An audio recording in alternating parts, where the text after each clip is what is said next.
ইচ্ছে হয়। আপনাকে স্বাগতম জানাই আমাদের আজকের এই বিশেষ পর্বে। আজকের পর্বে আমরা আলোচনা করব বাংলাদেশের আলোচিত মডেল এবং অভিনেত্রী নায়লা নাইমকে নিয়ে। গ্ল্যামার, বিতর্ক এবং সামাজিক কার্যক্রম সবকিছুতেই তিনি অনন্য। চলুন শুরু করা যাক।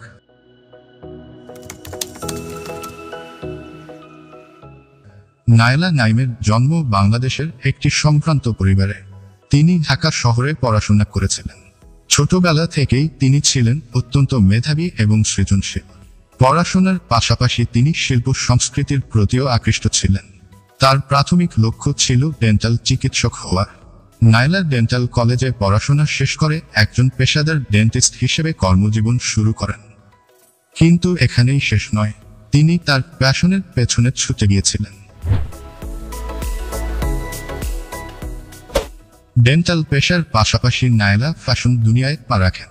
তার স্টাইল এবং আত্মবিশ্বাস তাকে দ্রুত জনপ্রিয়তার শীর্ষে নিয়ে যায়।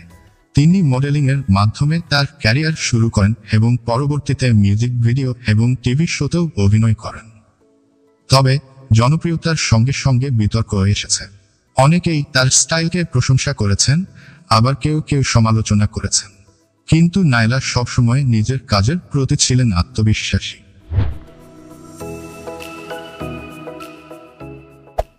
যে অসহায় বিড়ালগুলি আমি এত বছর ধরে রেস্কিউ করে রেখেছি, 10 বছর 12 বছর, যেগুলোর বয়স আমার নিজস্ব বাসায়। নায়লা নাইম শুধু গ্ল্যামার ওয়ার্ল্ডেই সীমাবদ্ধ ছিলেন না, তিনি প্রাণীদের প্রতি ভালোবাসা দেখিয়ে অনেক দাতব্য কাজ করেছেন।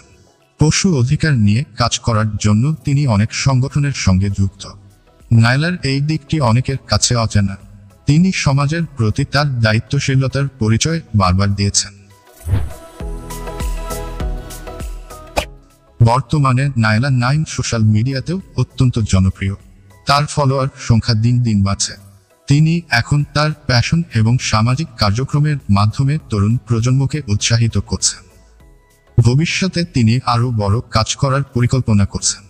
নায়লা নাইমের জীবন থেকে আমরা শিখতে পারি, সাহস এবং পরিশ্রম দিয়ে সবকিছু সম্ভব।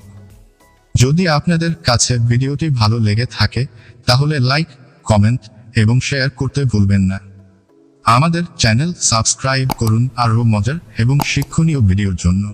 দেখা হবে পরবর্তী পর্বে।